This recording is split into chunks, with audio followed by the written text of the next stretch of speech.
When I was a teenager growing up, my family attended Beaufort Presbyterian Church, and our pastor was the Reverend Bill Crossland. And when he would do children's time, he would do it from this book, Birdlife in Wington. So I thought we would share a little story today from this book, a springtime bird story. And I have my bird shirt on, if you can't tell that I have birds on. And so I'm going to tell you about the woodpecker family. "I'm worried about Downy," said Mrs. Woodpecker to her husband one night as they were getting ready to roost. "What seems to be the matter?" asked Mr. Woodpecker. He is so discouraged," replied Mrs. Woodpecker. "As you know, he had his heart set on being in the Wington Glee Club, but the music director gave him an audition today and discovered that he is a monotone and told him he was wasting his time trying to learn to sing. It is all the harder for him because two of his playmates, Henry Warbler and Johnny Mockingbird, were accepted in the Glee Club. When Downy arrived home, he said to me, 'I suppose I just don't have any talent, Mother. Why is it that the woodpeckers can't sing like other birds?' 'What did you tell him?' asked Mr. Woodpecker. "I tried to explain to him," she replied, "that God has given different talents to different birds and that everyone does have some talent with which to praise God. One of these days I assured him he would discover his talent. In the meantime, I told him he must be patient and not allow himself to be jealous of the other birds." "You are a very wonderful mother to our little son," said Mr. Woodpecker. "I'm afraid I've not been spending enough time with him lately." The next morning at breakfast, Mr. Woodpecker said, "Downy, I'm coming home early from the office today. How would you like to go with me for a flight into the park?" Of course, Downy thought that a wonderful idea. So that afternoon, about 4 o'clock, they started out together. Mr. Woodpecker pointed out the different kinds of trees to Downy and told him how certain bugs and insects laid their eggs under the crevices of the bark. He showed Downy how to find the grubs and to dig them out with his bill. "There's no use tearing up the bark unless you know a grub is under it," said Mr. Woodpecker. "The thing to do is to tap on it 2 or 3 times like this. Then be very still and listen. If a grub is underneath, he will be frightened by the sound and you can hear him move. Then quickly you can peck away the bark like this and get him."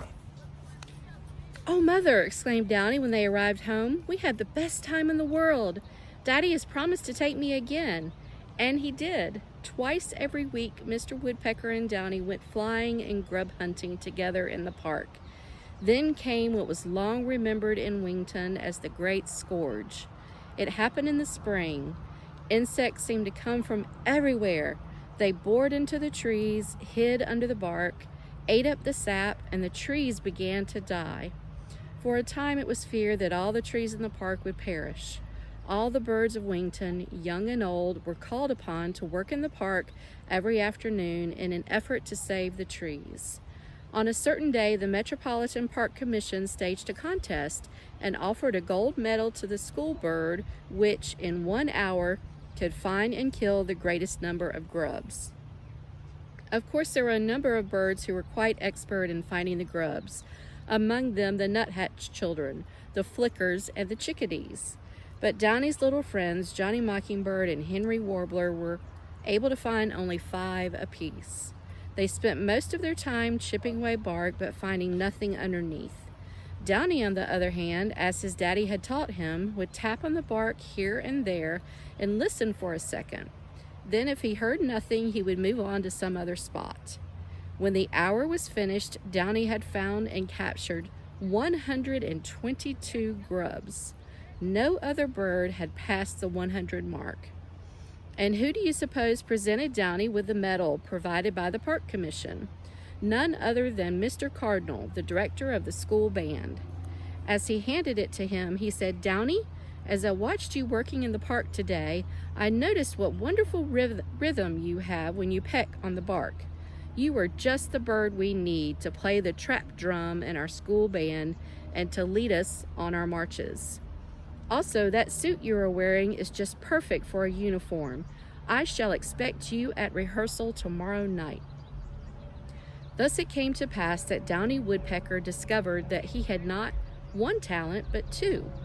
Of course, he has lots of fun playing the trap drum in the band, but he never allows that to interfere with what he considers his first talent, namely digging the grubs out of the trees in the park. Just how important that talent is, you may judge for yourself when I tell you that Downy's father has recently been appointed superintendent of the Wington National Park.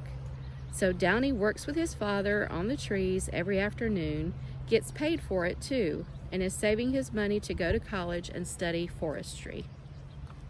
The end. I hope you've enjoyed this little.